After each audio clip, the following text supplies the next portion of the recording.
Hey guys, it's Will, and welcome to the second series that I'm starting today, Modern Chess Games. This is going to be a pair of series, Modern Chess Games and Historical Chess Games. In Modern Chess Games, I'll be going over and analyzing chess games from 2017 onward, including tournaments and matches that are happening right now. In Historical Games, I'll be diving into the history of chess to show you chess games from the past few centuries so we can all learn something from some of the greatest minds to ever play, and study the evolution of the game over the years.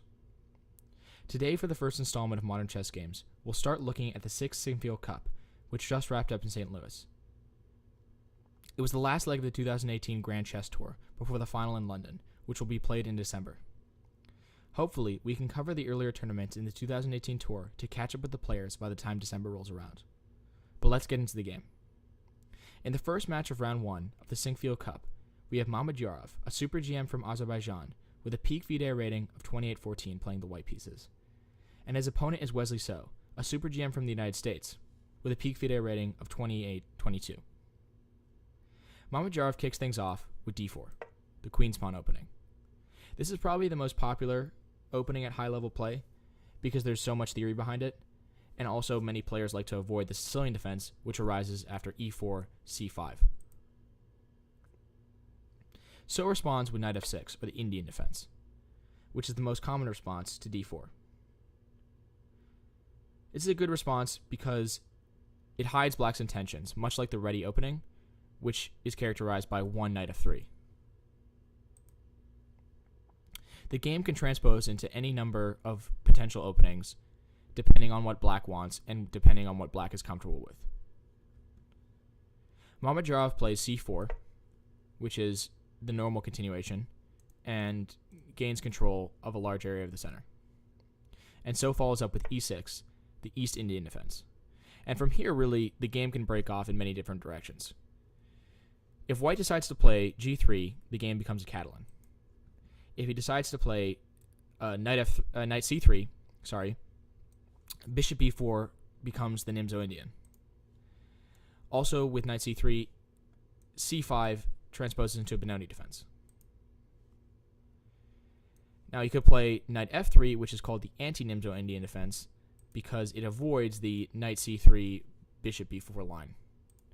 And after knight f3, we could say bishop b4 check, which is the Bogo Indian defense, or we could see perhaps b6, which is the Queen's Indian defense.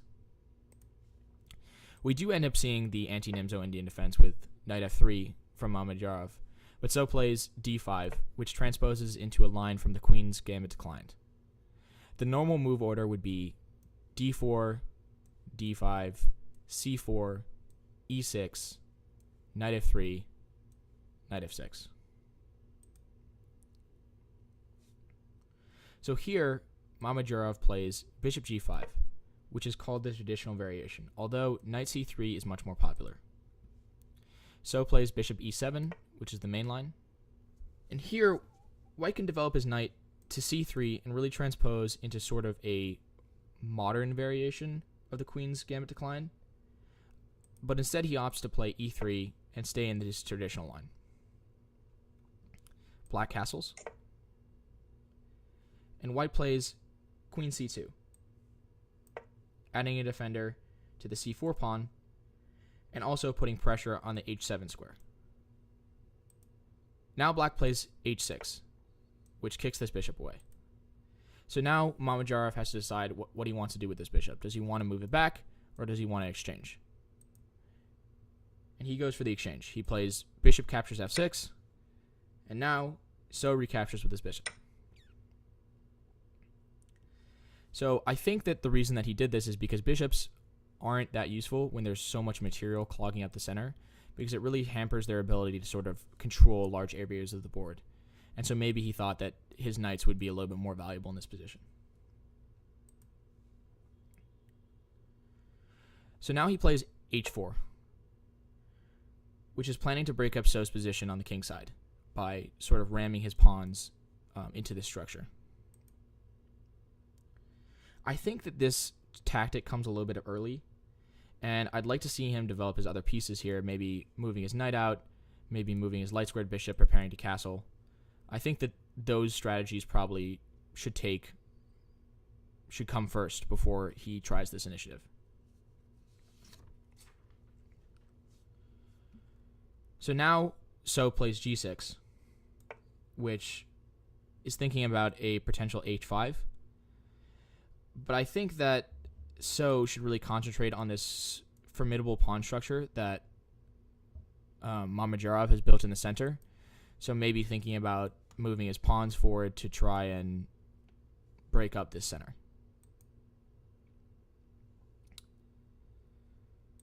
Now we see knight c3. So here he could have doubled down on his attack and played something like g4, planning on just moving his pawns up, but I think he goes for the safer option, knight c3. Now we see c5. So I don't think c5 is right, because if you look at it, white is really focusing his pressure on this d5 square. He has this knight bearing down here. He has this pawn here. So I think probably what's right is for black to play something more like c6, which helps fortify this sort of structure here. But he goes for c5. And Mamedyarov, I think, looks a little bit better after d takes c5. And now d takes c4. And if you look at it now, we can see that this bishop is attacking this exposed pawn, and this pawn is definitely going to fall. Now, at the same time, this pawn is still weak, but if the bishop captures here, we'll be able to develop it with tempo because we're taking material and creating an active bishop.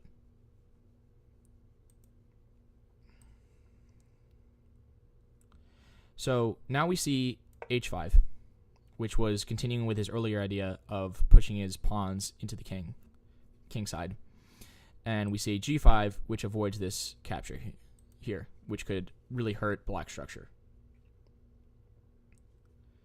So now we see bishop captures c4, like we said, and this bishop is very active.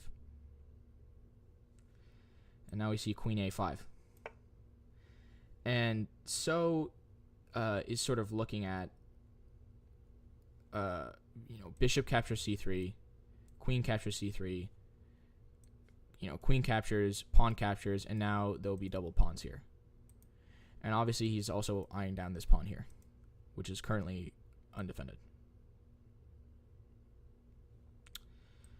So Mamedyarov plays rook c1, which in the event that this exchange happens,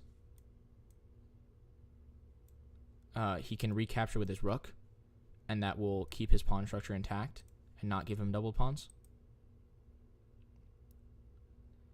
However, obviously it gives up the c5 pawn, but there wasn't really much that white could do to hang on to this anyway. So decides not to capture the pawn right away, and instead he plays knight d7,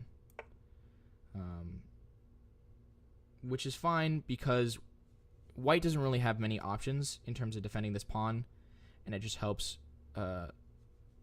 develop this knight and increase pressure here. And note that even a two-move tactic like a3, b4 doesn't work because then the a pawn would be hanging to the queen. But before that even happens, the queen would take, or the knight would take. Sorry.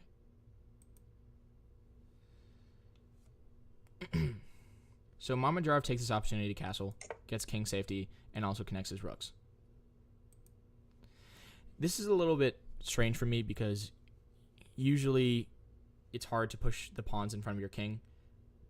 But I think both the players realize in this position that the pawn structure in front of both of their castle kings is not so great, so they're not sacrificing that much by playing a little bit symmetrically.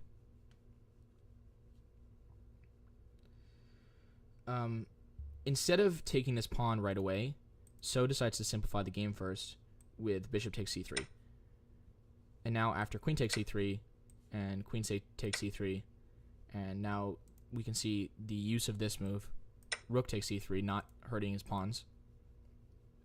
Now we can see knight takes c5. Here I definitely think that white is still better because his pieces are so active and easily he can bring his rook into the game like this. Versus if you look at black, he still has his bishop on his 8th rank, and his rooks aren't connected, and they're not really doing anything right now. So I think that white definitely is better in this position. Okay, so now we have knight e5. I think that bishop b5 here with this discovered attack is a little bit better because it gets the bishop to a little bit more active position, more attacking position, and it also forces black to be on the back foot a little bit. But a knight e5 is not a bad move. Sorry, knight e5 is not a bad move. So now we have now we have b6, sorry, which protects this knight. So if the bishop were to move, the rook couldn't just gobble this up.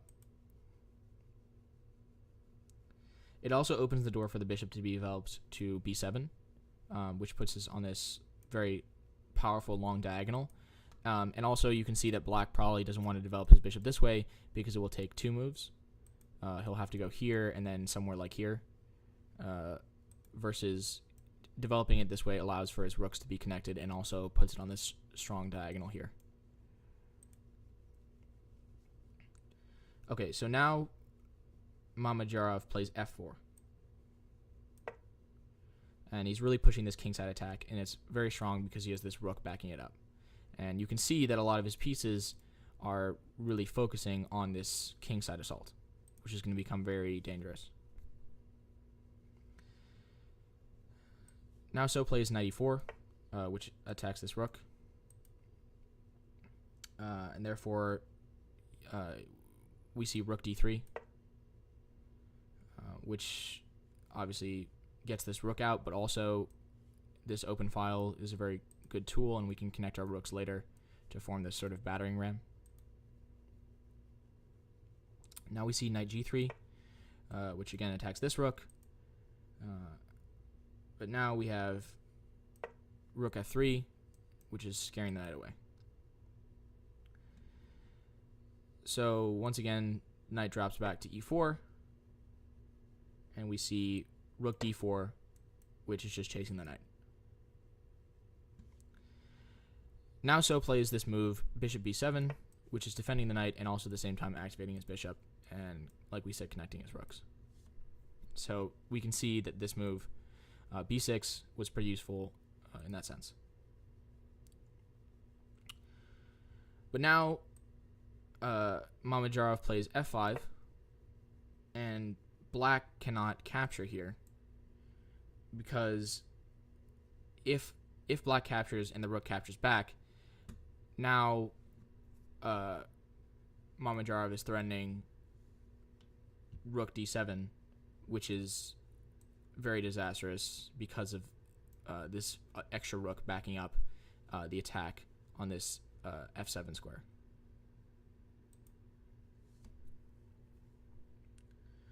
Okay, so now we see knight f6,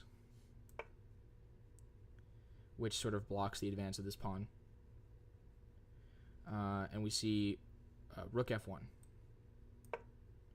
So probably preparing to move his rook over and create this sort of battering ram that we were talking about earlier. Now we see rook a e8, which defends this pawn.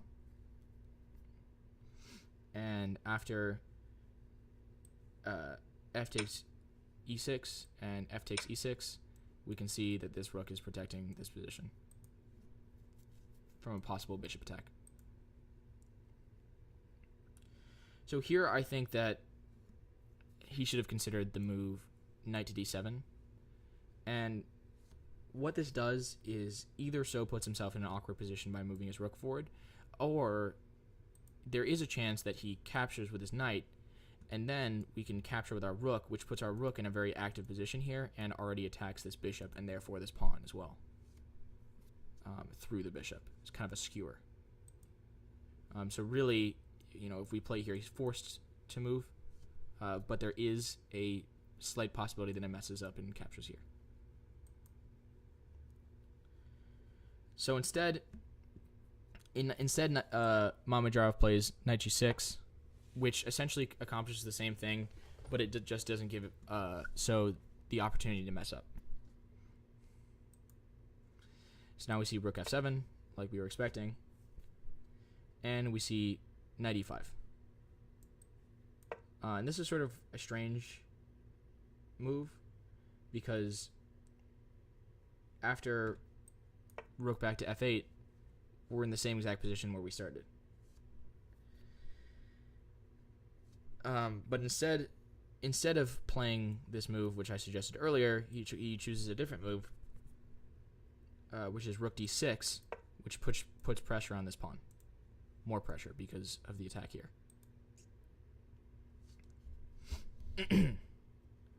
So now we see bishop d5.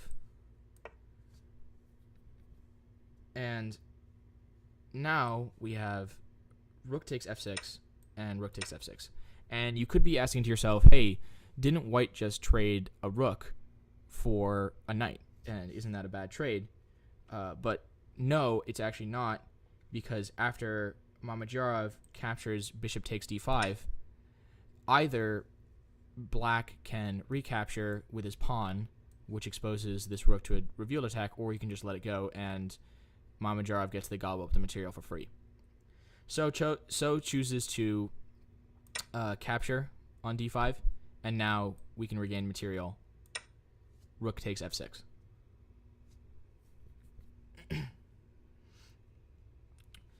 And now we can see, since this knight is undefended, rook takes e5, and the two are equal in material. Although I still think that white is better just because this rook is in a better position than this rook. Mamedyarov decides rook takes h6, which exchanges a pawn because so can play rook takes e3. So now Mamedyarov plays this good move, rook g6 check, which is going to win a pawn because the king has to move, and now we can gobble up this material. So king comes to h7, and we see rook takes g5. So I think that possibly Mamedyarov could have considered king h7, or sorry, king h2, because it accomplishes essentially the same thing, and it activates his king. However, it sort of runs into issues after rook h5, or rook e5, sorry, defending this pawn. Yeah, sorry. So sorry. What I meant to say is after here we can have this move, and then after king g3 here, and we have check. Now the king comes here, and we can play here, which is going to be attacking these two pawns. So you're going to gain material here, but you're going to lose material, and it comes out to be pretty drosh. But we do have rook takes g5. So now we see rook e2, which isn't attacking this pawn, obviously, because the king is protecting it. But it is attacking both of these pawns, because it's primarily attacking this one, but also skewering this pawn through it. So here we see Mamedyarov take the pawn on d5. And I'm not sure this is correct, because he could have played b4, and then after rook takes h2, then he can capture d5 and sort of have an extra move here. But I would have to analyze the whole position. So now we see king h2. Oh, sorry. So first we see rook takes b2, and now we see king h2, which gives up this pawn, because even if we were to try to defend it, it's sort of impossible, because if we move it up, then eventually it's just going to fall to one of these pawns with the rook backing it up. So Mamedyarov decides that it's much more important to get his king into the action so he can focus on promoting this pawn, this pass pawn, which is very dangerous against black. So now rook takes a2, and Mamedyarov plays king h3, which unpins this pawn, because if you see before, this pawn was pinned, so it couldn't be moved up. But now after king h3, now he can start marching this pawn up, and these pawns can work as a team to try and promote. So now we see a5, So trying to create initiative of his own on the queen side and push his pawns up, but he's a little late for that. And also, white is in a little bit of a better position, especially after g4, because you see that this structure is sort of the same, except white is further up, and also his king and rook can work together more easily, as opposed to So's king and rook, which are on opposite sides of the board. So I think that white is favored here, and black should really do something to stop this initiative. Moving his rook over to the king side to try and halt the advance of these pawns before focusing on his own aggression, because you can see as the pawns are forward that these pawns are not going to be able to catch up and promote before these. Okay, but So decides against that and plays a4, and this is a mistake because he just doesn't have time to promote. If you look at it after g5 and a3, we can see that there's this possibility of g6 check, and we can just continue marching our pawns forward. So Mamedyarov actually plays rook d7, but instead, if he had played g6 check, now we have king h6 and rook d7 now preparing to push this pawn forward. So if the king takes, then we just push this pawn and promote it. So here, So is forced to play rook c2, planning on coming back to the 8th rank and taking our pawn, or taking Mamedyarov pawn, sorry. And here we can just play something like rook h7 check, which forces the king out to g5, and now we can play g7. And after rook c8, now we can play rook h8, and either he's going to give up this rook or this pawn's going to promote. So, it's not going to be good for him. So we do end up seeing rook d7 check. I think this is fine because after king g8, we have this move, rook d8 check, and now when the king moves forward, we can push our pawn forward, and the king will be cut off from coming back to the 8th rank because our rook will be here. So the king will have to move past the pawns, and then we can just move forward and promote. So we see king h7, and then we see sort of a strange move from Mamedyarov, which is rook d7 check, because after logical moves king g8, rook d8 check, and king h7, we're just back in the same exact position. So maybe again just testing his opponent. But now Mamedyarov plays this crushing move, g6 check, and we can see that the king really can't move back, or can't move back at all, sorry, because of the rook. And in the event that he plays something like this, we could see the rook come up, check him, force him to move back, and then these pawns are going to come, and it's either going to be checkmate or we're going to promote. So instead we see king h6, and here we have rook h8 check. And I think that it could have been better in this position to play rook d7 because we're really preparing for this initiative of pushing our pawn forward. And like we said before, king can't take here, so it comes out to this sort of same position where we bring our rook over here, and then when the rook comes down, we have our pawn here and our pawn and our rook there, and it's just disastrous for black. But I think that rook h8 is fine. Rook h8 check is fine because now king is forced to come to g7, and we can play rook h7 check, and the king is forced to move again, so he goes king g8. So now we have rook a7, which is preparing to move our pawns forward. And then we see rook a1, which is hoping that he doesn't see this skewer here, which is hoping that he doesn't see the skewer here, where we can check the king and take this pawn here. But Mamedyarov does see it and plays king g2, which prevents it. So now So plays rook c1, which is planning on getting his rook up to try and defend, but at this point really the game's over. And now we have h6, which is preparing for, our final initiative.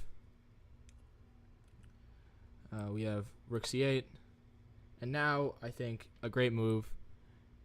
Rook takes a3, just sort of a waiting move, trying to see what black's going to do, forcing them to make the first move, so then we can kind of make our plans based off that. So we see So play b5, just sort of not wanting to move either of these pieces, and we see rook a7, which is threatening to sort of march his king up here and create major issues, either force promotion or cause So to trade his rook for one of these pawns, in which case it's going to be a very simple king and rook checkmate.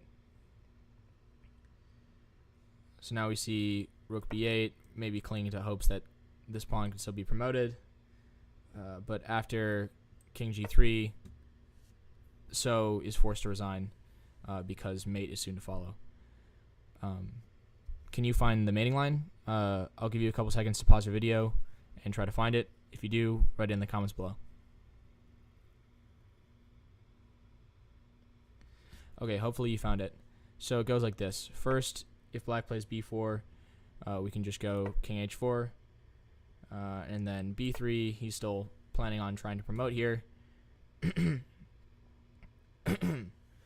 can play h7 check, and then after king h8, we can play king g5, and then after b2, trying desperately to promote, we can play king h6, and nothing can stop this checkmate here. So most likely he'll play something like rook g8, just trying to stall, and then we'll have h takes g8 equals queen check, and once the king takes, we have rook a8 checkmate. Did you find the line? Hope you did. Alright, so this was a great game between Mamedyarov and So. Mamedyarov really played very accurately and came out with the victory. So unfortunately had a loss, which was given to him basically by only a couple small errors. But when you're playing at this level, really any small errors can totally change the game. So Mamedyarov will try to keep going strong in round 2, and So will try to redeem himself, hopefully playing the white pieces. Alright, thanks for watching the video, and I will see you in the next game of round 1.